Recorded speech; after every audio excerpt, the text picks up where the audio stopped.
What happens when the most powerful political figure of a generation, accustomed to unwavering loyalty from his favorite news network, faces a late-night comedian who decides to hit where it hurts, live on national television? We're diving into the explosive fallout that followed a late-night host's scathing monologue, leaving both Donald Trump and Fox News reeling. If you thought political satire had lost its bite, buckle up, because this one sparked a meltdown of epic proportions. With reverberations still shaking the media landscape, the studio lights hummed with a familiar energy that night as the popular late-night host, known for his sharp wit and often politically charged humor, stepped onto the stage. The audience was primed, buzzing with anticipation. What they didn't know was that tonight's monologue wouldn't just land a few laughs. It would ignite a firestorm, sending shockwaves directly into the heart of the conservative media establishment. And the former president himself. The monologue began innocently enough. A few setup jokes about current events, easing the audience into a comfortable rhythm. Then, the host pivoted, his expression shifting from genial amusement to a more pointed, almost mischievous glint in his eye. "You know, it's been a wild week in politics," he started, his voice dripping with mock sincerity. Ow. Just when you think you've seen it all, someone manages to find a new level of dedication. The word dedication hung in the air, loaded with unspoken irony. He continued, "And speaking of dedication, can we talk about Fox News for a second? Bless their hearts. They're doing yeoman's work over there, really, truly. I mean, who else can spin a direct quote into an alternative fact with such Olympically volatility? It's not journalism. It's interpretive dance with a teleprompter." The audience erupted in laughter, a wave of recognition rippling through the studio. The host paused, letting the laughter build, then leaned into the microphone, his voice dropping. Conspiratorially, they're not just reporting the news. They're curating a bespoke reality for their viewers. It's like a choose-your-own-adventure book. Every choice leads to Trump was right and liberal snowflakes are melting. He then launched into a series of highly specific, meticulously researched examples, displaying clips of Fox News. Hosts and commentators presenting clearly debunked claims as fact, or twisting statements made by the former president's critics into wild conspiracy theories. Each clip was followed by the host's incredulous yet comedic reaction, dissecting the logic with surgical precision and brutal honesty. He showed a clip of a Fox host defending a particular controversial statement by Trump and played Trump's exact words, revealing a stark contrast. "See?" the host quipped. "It's like they're playing a game of telephone, but the message always ends up being Democrats are evil and only one man can save us." The monologue escalated. He began to impersonate various Fox News personalities, perfectly mimicking their vocal inflections, their dramatic pauses, and their signature indignant stares. The impressions were spot-on, eliciting roars of laughter from the audience. He even pulled out a red baseball cap, put it on, and began to deliver a mock breaking news segment in the style of a Fox anchor, reporting on ludicrous scenarios, with a deadpan seriousness that only amplified the absurdity. "Breaking news," he announced, holding up a prop newspaper with a comically photoshopped headline. "Sources close to the president say he can now levitate. Details at 11, right after. We question the patriotism of anyone who doubts it." Then came the direct hit on Donald Trump. The host's tone shifted slightly, moving from lighthearted mockery to a more pointed, almost weary critique. And of course, at the center of this hurricane of alternative facts is the man himself, Donald J. Trump, the only person who can tweet A at 8 a.m., then tweet B at 9 a.m., and by noon. Fox News is somehow explaining how A and B are not only compatible, but were actually part of a brilliant, pre-planned strategy that only he could conceive. He pulled up a massive, intricately designed graphic on the screen behind him, resembling a sprawling, chaotic flowchart. "This," he declared, pointing to the dizzying array of arrows and contradicting statements, "is a visual representation of trying to follow a news cycle that revolves around one man's impulses. It's less a political strategy and more like watching a toddler with a remote control. But instead of changing channels, he's changing reality." The host then focused on Trump's recent public appearances and statements, particularly those where the former president seemed to contradict himself or make unsubstantiated claims. He played audio clips of Trump's rally speeches, juxtaposing them with past statements or established facts, creating a comedic yet damning montage of inconsistencies. "He's like a human undo button," the host joked, "but for objective truth. And every time he presses it, Fox News is right there, ready to say, 'See, it was just a glitch in the matrix.'" The monologue built to a crescendo, culminating in a powerful, emotionally charged segment where the host shed most of the comedic pretense. His voice became serious, his gaze direct into the camera. "Look, folks," he said, his smile gone. "Humor is how we cope. It's how we process the absurd.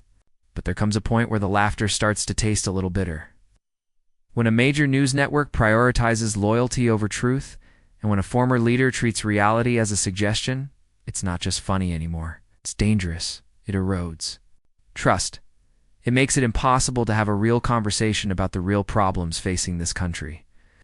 He concluded, "So, tonight, we laughed. We pointed. But let's not forget what we're laughing at, because sometimes the biggest joke is on. All of us, if we let it continue."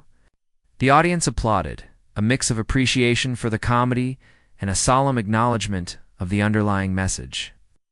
The host gave a sincere nod, a rare moment of earnestness before transitioning to the commercial break. Within minutes, clips of the monologue exploded across social media. Hashtag Fox News Meltdown and #Trump Triggered began trending instantly. Liberal media outlets hailed the host's courage and blistering honesty. Conservative commentators, however, were quick to launch their counterattack. The initial reactions from Trump and Fox News were not just swift.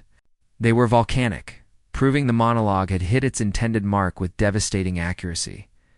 The first tremor came from Donald Trump himself.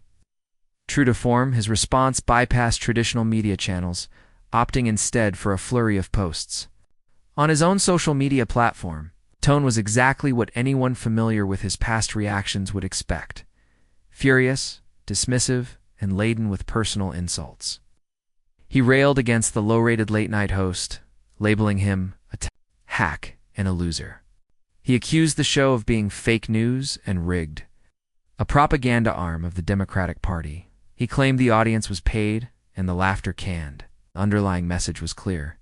This was an illegitimate attack by an illegitimate entertainer. "He's just a puppet for the radical left," one post declared, "and his ratings are terrible anyway." The sheer volume and vitriol of his posts indicated that the monologue had genuinely infuriated him, perhaps touching a nerve about his relationship with Fox News and Fox News. The reaction was an immediate, full-blown counteroffensive. Network's primetime shows, known for their fierce loyalty to Trump and conservative narratives, wasted no time in unleashing a coordinated assault on the late-night host. They branded him an anti-American propagandist, a liberal elitist out of touch with real Americans. They dissected his monologue, segment by segment, not to refute his claims with facts, but to attack his character, his motives, and his perceived bias. Tucker Carlson, known for his provocative monologues, dedicated the entire opening segment of his show to the late-night host. With his signature furrowed brow and indignant tone, Carlson accused the host of being a mouthpiece for the establishment, a jester for the regime who dared to mock patriotic Americans. Lisa played selective clips from the monologue often, taking them out of context to paint a picture of a smug, condescending comedian who harbored deep contempt for half the country. "This isn't comedy," Carlson declared, staring directly into the camera. "This is venom. This is hate. This is what the corporate media wants you to believe about your own values." Laura Ingraham followed suit, her voice laced with outrage, dismissed the monologue as unfunny garbage, and accused the host of virtue signaling and trying to cancel conservative thought. She brought on a panel of sympathetic guests who echoed her sentiments, decrying the leftist agenda of late-night television and praising Trump's resilience in the face of such vicious attacks. One guest even suggested the host's ratings were plummeting, despite evidence to the contrary. Sean Hannity, ever the steadfast defender of Trump, went into overdrive, pulled up old clips of the late-night host, attempting to find any past utterance that could be construed as hypocritical or controversial, stringing them together into a gotcha montage. He then pivoted to a full-throated defense of Trump's statements and Fox News' reporting, presenting them as the unvarnished truth that the liberal media refused to acknowledge. Hannity's segment was less about the monologue itself and more about reinforcing the narrative that Trump and Fox News were victims of a biased, out-of-control media. "They can attack him all they want," Hannity proclaimed, his finger wagging at the camera, "but the American people see through their lies." The network's online presence mirrored the on-air fury. Fox News' website and social media accounts published a barrage of articles and posts amplifying the outrage. Headlines screamed about the unhinged attack and the smear campaign against Trump and the network. Comment sections were flooded with supportive messages for Trump and angry denunciations of the late-night host, creating an echo chamber of indignation. What was striking about the Fox News response was its complete lack of engagement with the specific criticisms raised in the monologue. There was no attempt to fact-check or contextualize the clips the host had presented. Instead, the strategy was purely defensive and deflective. Attack the messenger, question his motives, and rallied the base by portraying themselves as the aggrieved party. This immediate, unified, and aggressive counter-narrative from Fox News underscored just how deeply the monologue had resonated, striking at the very core of their carefully constructed image and their relationship with the former president. The meltdown was not just visible, it was meticulously orchestrated. A testament to the power of a comedian's words to disrupt even the most entrenched media ecosystems. The fallout from the late night monologue extended far beyond the immediate fury of Trump and Fox News, rippling through the broader conservative media ecosystem and even causing unease within the Republican Party. The host's carefully crafted comedic broadside had exposed a raw nerve, forcing a reaction that laid bare the mechanisms of conservative media and its symbiotic relationship with the former president. Right-wing social media, already a volatile echo chamber, absolutely detonated. Figures like Charlie Kirk and Ben Shapiro, who typically command massive online followings, immediately weighed in. Kirk, ever the firebrand, branded the late-night host a globalist puppet and urged his followers to turn off the fake news. Entertainment posted multiple screenshots of the monologue, highlighting moments he deemed disrespectful or unpatriotic, and called for a mass unfollowing campaign of the host's social media accounts. Shapiro, adopting a more intellectually performative outrage, released a lengthy podcast dissecting the monologue's logical fallacies and strawman arguments, accusing the host of intellectual dishonesty while simultaneously avoiding any direct engagement with the factual discrepancies the host had highlighted. It was a masterclass in deflection, framing the issue as an attack on conservative thought itself, rather than a critique of specific media practices. Prominent conservative news websites and pundits joined the chorus. Breitbart ran banner headlines, denouncing the leftist smear machine of Hollywood, painting the late-night host as just another cog in the liberal propaganda apparatus. The Federalist published op-eds, lamenting the death of comedy, the hands of woke activists, and suggesting that humor could no longer exist outside of partisan conformity. Talk radio hosts dedicated entire segments to fanning the flames, portraying the monologue as a personal affront to every conservative American. Calls for boycotts of the host's advertisers and even the network itself began to circulate. They largely failed to gain significant traction beyond the committed base. However, beneath the surface of this unified outrage, cracks began to appear, subtle at first, but noticeable to those paying close attention. Some conservative commentators, perhaps sensing the overreach or recognizing the potential for self-inflicted damage, offered more nuanced reactions, while still critical. Of the late-night host, their language was less venomous, more about the general divisiveness of political humor.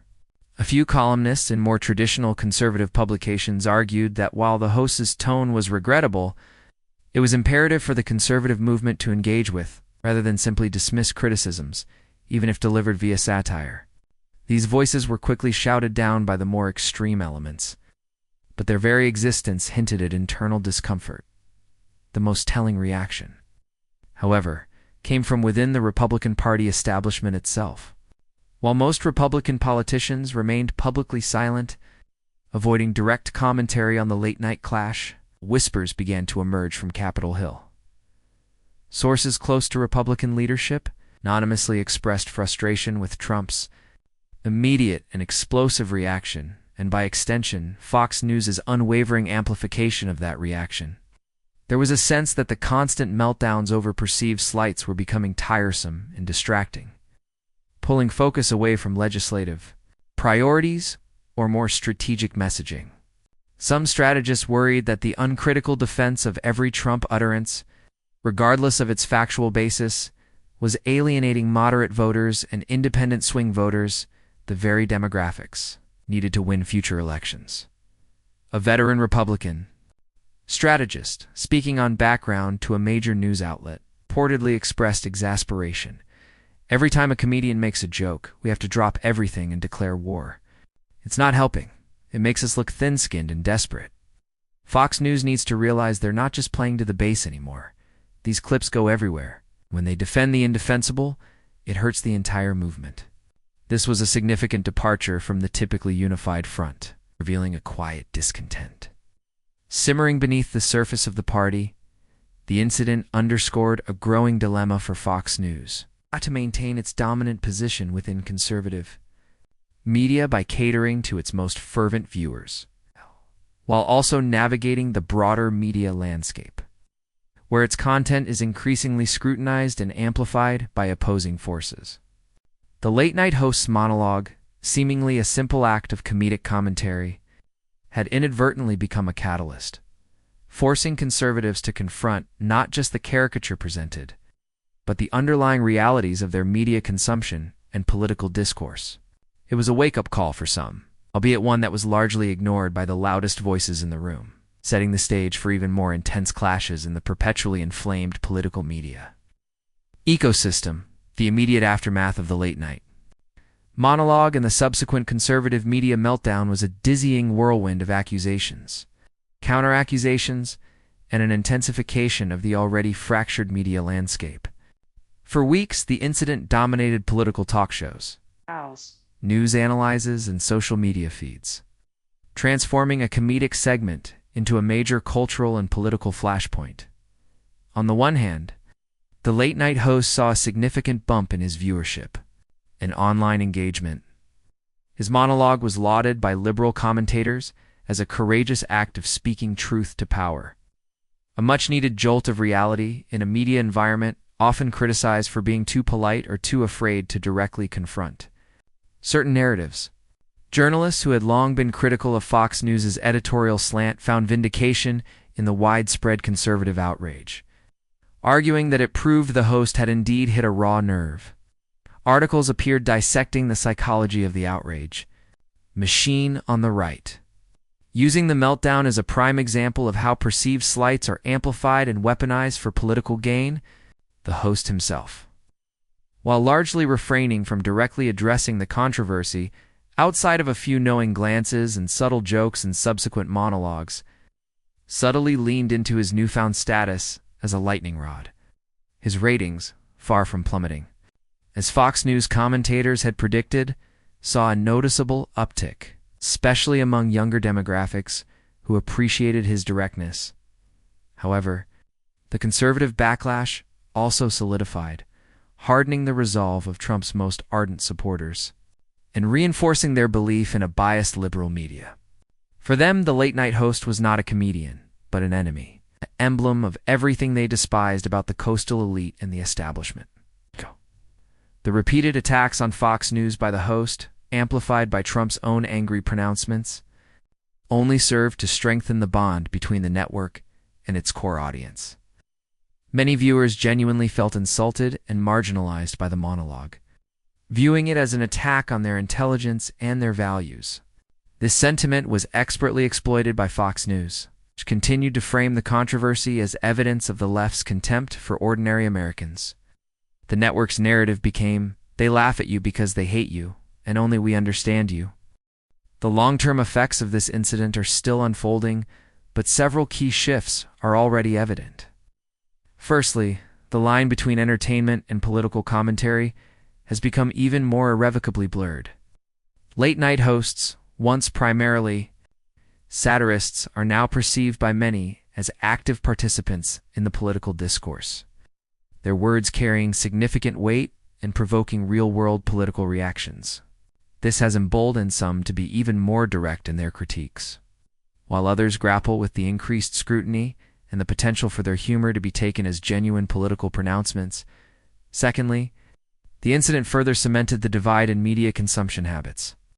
Those who already distrusted mainstream media or harbored grievances against liberal institutions found their convictions reinforced. They retreated further into their preferred news bubbles, where the narrative of victimhood and righteous anger against the woke mob was constantly validated. Conversely, those who already held critical views of Trump and Fox News found their beliefs affirmed, leading them to seek out even more content that echoed their perspectives. The middle ground, already shrinking, became even more barren, with fewer shared facts or common cultural touchstones. Thirdly, the episode served as a stark reminder of the former president's enduring influence over a significant portion of the electorate and his unique ability to command the loyalty of an entire media apparatus. His immediate and disproportionate response to a comedic monologue underscored his sensitivity to mockery and his reliance on a carefully curated public image, a strategy Fox News continues to masterfully facilitate. The network, in turn, demonstrated its willingness to go to extraordinary lengths to defend that image and its own position as the voice of conservative America, even if it meant sacrificing journalistic nuance for partisan warfare. In classrooms and media studies programs, this specific late-night monologue and its aftermath will undoubtedly become a case study in contemporary political communication. It illustrates the power of satire to provoke the mechanics of outrage culture, the complex interplay between political figures, news organizations, and entertainment platforms in shaping public opinion.